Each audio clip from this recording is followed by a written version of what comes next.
Përshëndetje and welcome to Inside Albania with me, Alice Taylor. Yesterday, the 8th of March, was International Women's Day and also Mother's Day. Now, for those that don't know, this is a chance to celebrate the social, economic and political achievements of women and girls the world over. It's also an important day to highlight the challenges that women and girls still face in our society. Now, I've invited to the studio with me today in honour of this very, very special day, Alisa Dudaj, an Albanian fashion designer, and the country representative for UN Women, Michele Rebota. Welcome to Inside Albania. Alisa, correct me if I'm wrong, but you were the first Albanian to show their collection at New York Fashion Week in February. How did this happen? What was that like for you? How did the show go?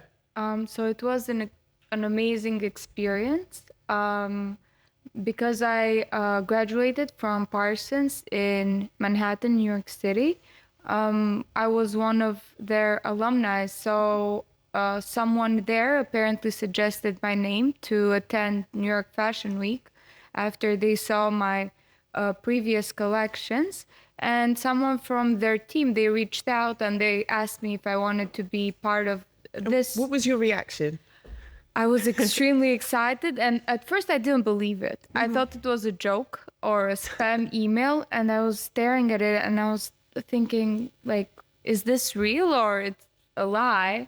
And then when I looked at it and I did my research, I saw that it was a real email and they were actually really wanted me to go there. So it was an amazing experience. So, yeah. And I mean, what was the process of putting on a show at such an event like this? I mean, how did you know where to start? What was involved in the organization? So in the beginning, I didn't know where to start. I had no idea. I didn't know what I was doing. I just knew how many pieces I needed to showcase. And from there, I started thinking about the concept and where I wanted to get inspired from.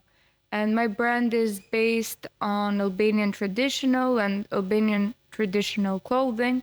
So with those details, I continued to create a collection. Now let's talk a bit more about that. So you use Albanian traditional handicrafts, artisan styles, methods in your work. But can you explain a bit more about where you get your inspiration from and which traditional elements you use in your clothing? So most of the inspiration comes from the embroidery and crocheting and knitting in the Albanian traditional. And then sometimes I also look at the shape of the garments that are traditional. This time I was looking at the shapes and also the embroidery because I wanted to make a modern collection that was more ready to wear since it was Fashion Week and things there need to be ready to wear. So yeah. You had an opportunity to show these traditional Albanian styles to a completely new audience that have never been exposed to them. And what was people's feedback both in New York but also in Albania as well? Because this is a first that you've done. Yeah. So this is my first interview. A lot of people here, they were very excited and very proud to see, because maybe other people have done other fashion weeks, but I don't feel like anyone has taken like Albanian traditional motifs and embroidery and everything how they are and taken them into like ready to wear clothing and made a collection. So I think I might be one of the pioneers that is doing that. And everyone there was very excited and they didn't know what was on the clothing, and they were very curious to find out what the embroidery was and why everything looked a certain way. And with that, I had an opportunity to show my identity as an Albanian and also give some more like voice to like Albanian, like let people know that look, we exist as well and we make beautiful stuff. Yes. Now, you made a dress a few months ago. I saw it for Ermonella Yaho, yes, which was stunning. She's amazing as well.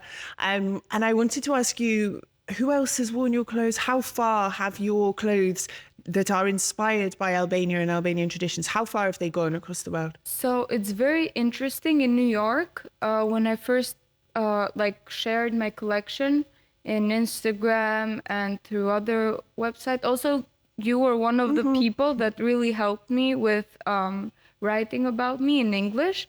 And a lot of people reached out from your article and also, yeah, from America, which was very interesting because they are very interested in handmade and embroidered clothing. They don't want fast fashion anymore.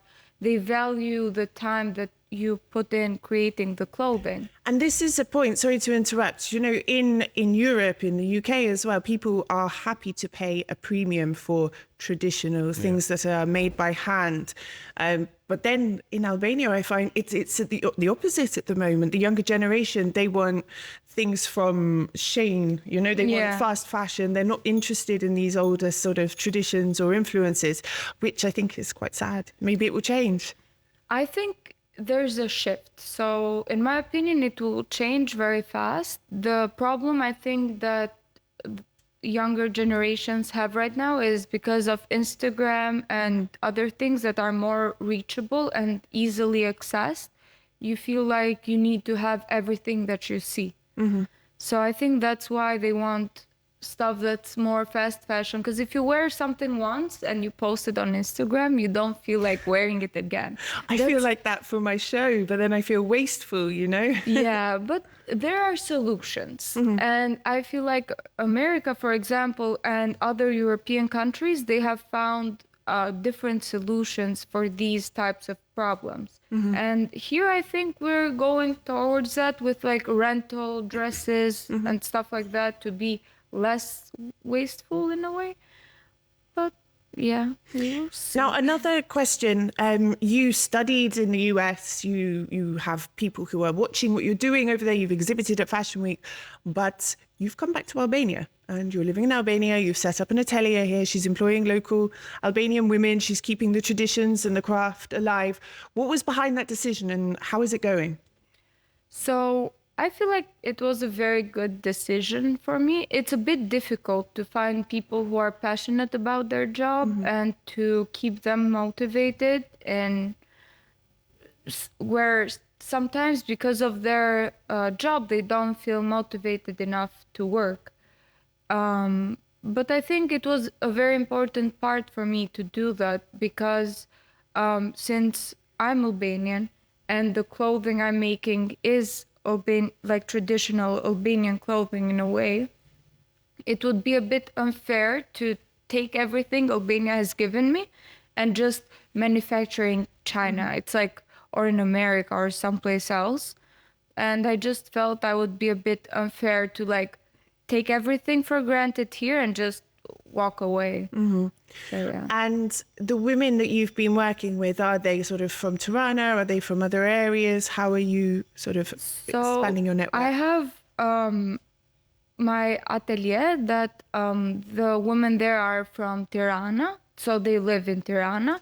And then I outsource sometimes to make the doilies or crocheting, like or knitting with women from Durrës, or I went to Shkodra as well to see their like artisanal skills and stuff like that. So I try to go everywhere and see what I can like achieve, even though it's a bit difficult because you need to like see how like the process is going and everything.